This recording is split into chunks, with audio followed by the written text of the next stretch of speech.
බයිසජ්ජ ගුරු වෛඩූර්ය ප්‍රභ තථාගතයන් වහන්සේටද සියලු බුද්ධ බෝධිසත්ව මහා සත්වයන් වහන්සේලාටද නමස්කාර වේවා.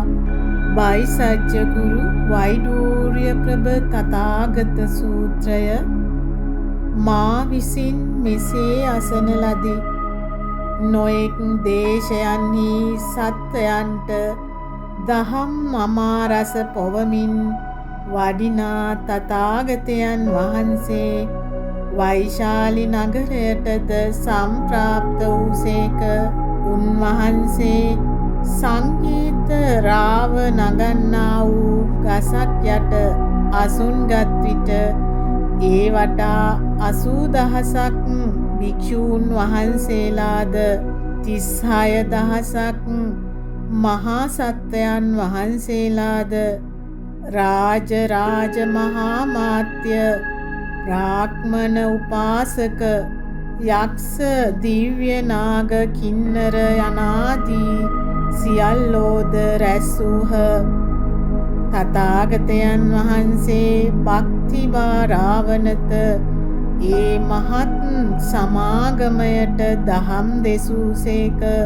ඉක්බිති කුමාර භූත මංජුශ්‍රී බෝධිසත්වයෝ තථාගතයන් වහන්සේ අරබයා තම සිත තුල පැන නැගුණු ශනික අද්භූත සිතුවිල්ලක් නිසා තම අසුනින් නැගී එක් උරහිසක් විවෘත කොට දකුණු දන හිස බුදුන් වහන්සේ ඉදිරියට වනසේ බිම තබාගෙන දෑත් එක්කර ගෞරවයෙන් නමස්කාර කරමින් මෙසේ කීහ.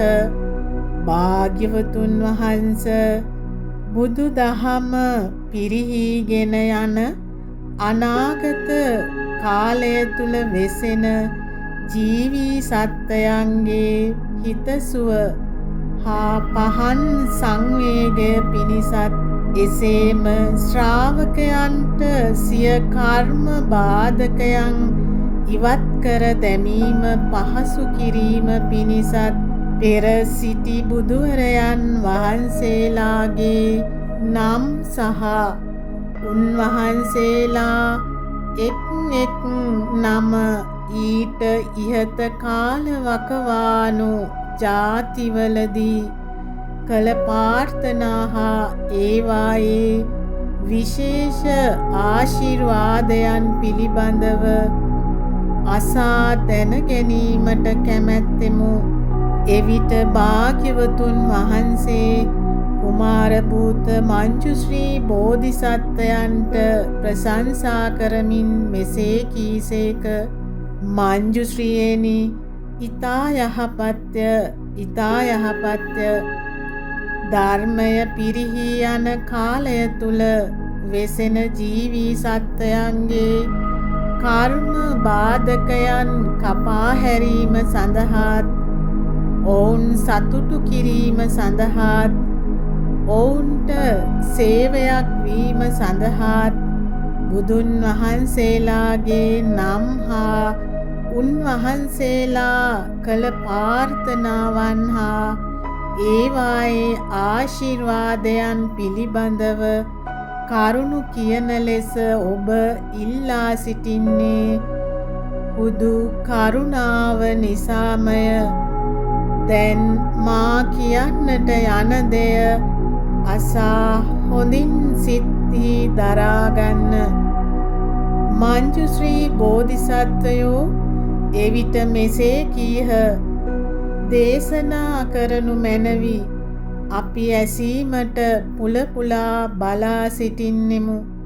ඉන්පසු තථාගතයන් වහන්සේ මංජුශ්‍රී බෝධිසත්වයන්ට මෙසේ කීසේක.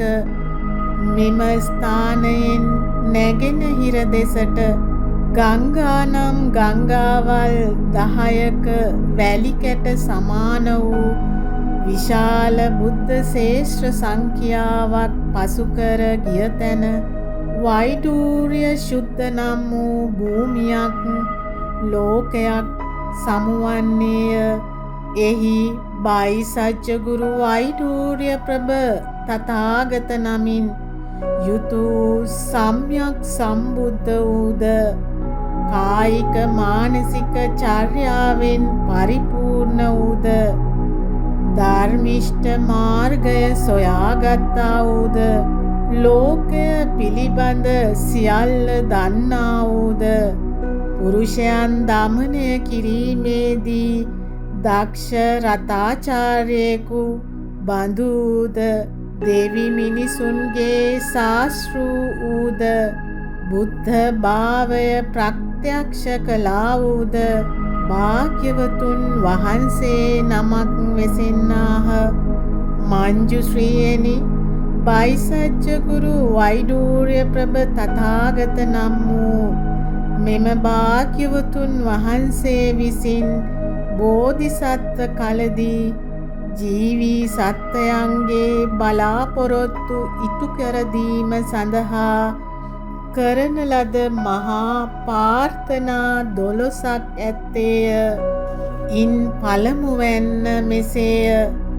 මා මෙලොව ඉපදී සම්මා සම්බුද්ධත්වය ලැබූ පසුව සියලු සත්වයන් මාහා සමාන වෙන ලෙසට දෙතිස් මහා පුරුෂ ලක්ෂණයන්ගෙන් යුතු මාගේ දීප්තිමත් ගින්නක් මෙන් දිලිසෙන ශරීරයෙන් අනන්ත වූ ලෝක ධාතුන් සිසාරා රශ්මි කදම්බයන් විහිදේවා. දෙවැන්න මෙසේය.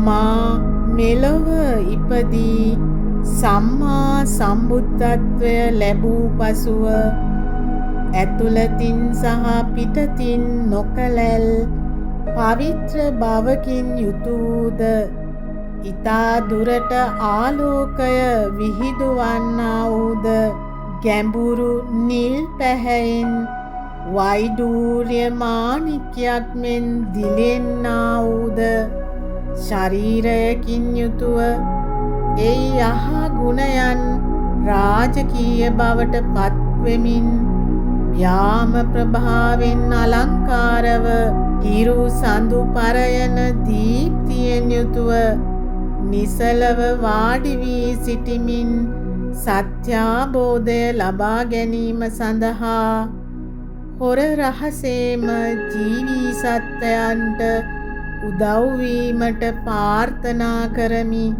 මා එසේ කරන්නේ ඔවුන්ට තමන්ගේ නැඹුරුකම් අනුව නිදහසේ ක්‍රියා කිරීමට ඉඩ දීම සඳහාය. තෙවැනි ප්‍රාර්ථනාව මෙසේය. මා මෙලොව ඉපදී සම්මා සම්බුද්ධත්වය ලබාගත් පසුව අනන්ත වූ හා අබාධිත වූ ප්‍රඥාව උපයෝගී කොටගෙන සියලු ජීවී සත්වයන්ගේ දුගී බව මකා දැමීමට මට හැකි වේවා.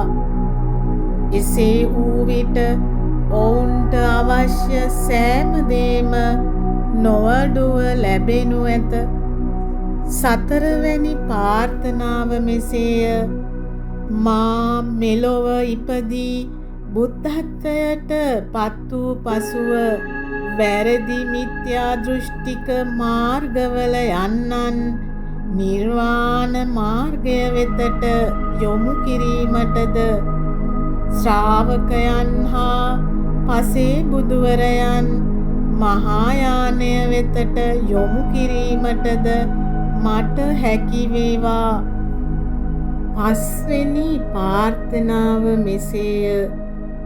මා මෙලොව ඉපදී සම්මා සම්බුද්ධත්වයට පත් වූ පසුව මාගේ ඉගැන්වීම අනුව බ්‍රහ්මචර්යාව ප්‍රගුණ කරන්නා වූ ගණන් කළ නොහැකි තරම් අනන්ත වූ ජීවී සත්වයෝ අකලංක බ්‍රහ්මචර්ය අවස්ථාවට එහි තුන් ආකාර ප්‍රභේදයන්ට අනුකූලව පත්වෙත්වා.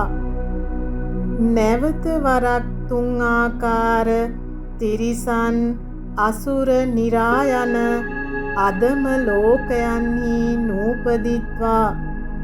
සයවෙනි ප්‍රාර්ථනාව මෙසේය.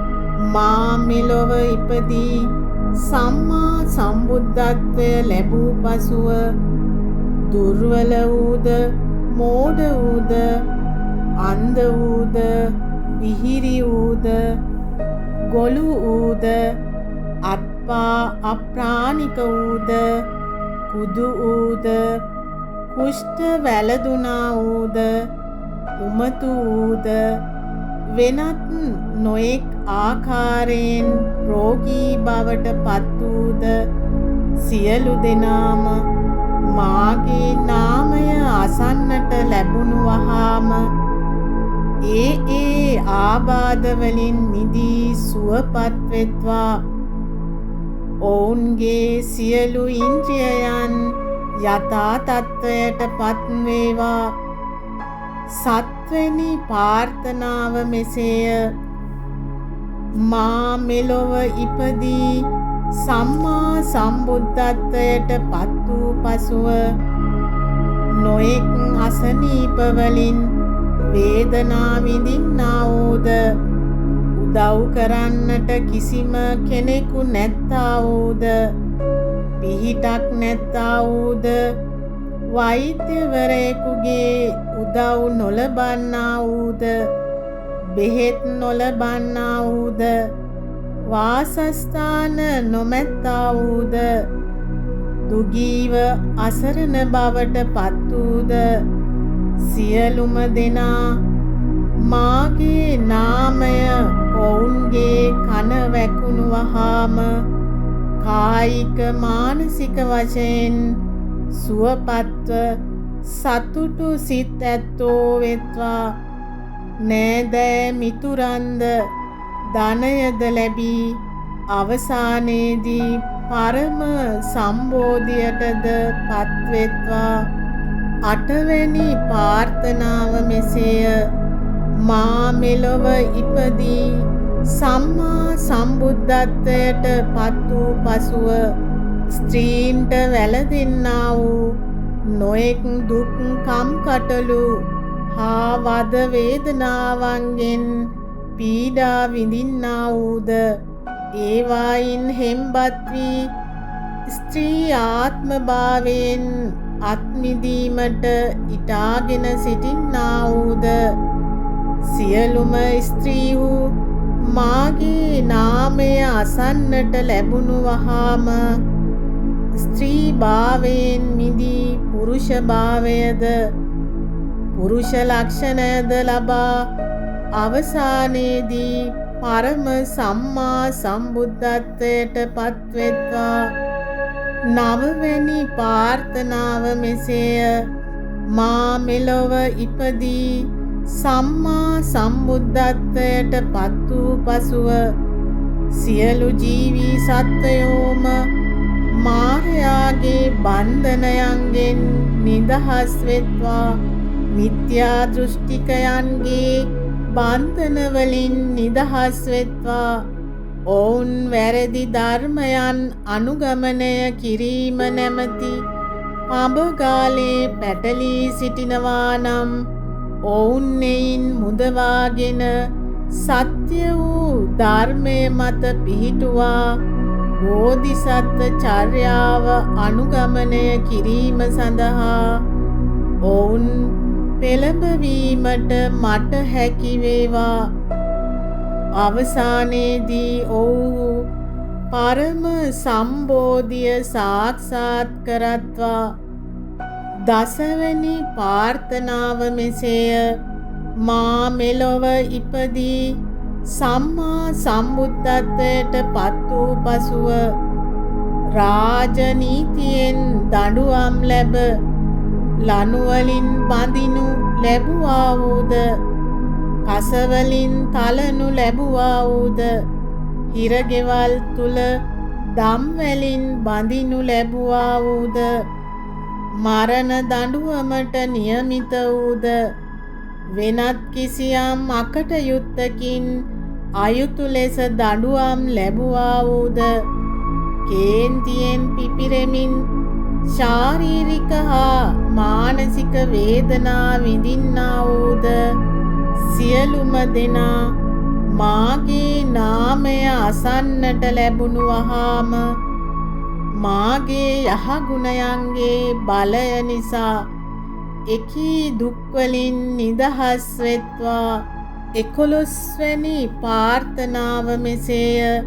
මා මෙලොව ඉපදී සම්මා සම්බුද්ධත්වය ලැබූ පසුව කුසගින්නෙන් හා පිපාසයෙන් පීඩා විඳින්නා වූද කෑම සොයා ගැනීමට ගොස් නරක කර්ම රැස් කරගත්තා වූද සියලුම දෙනා මාගේ නාමය ඕනෑකමින් මතක තබාගෙන ඊට ගරුසරු දක්වන්නට පටන්ගත් වහාම දිව්‍යමය කෑම බීම ලබා සන්තර්පණය වෙත්වා.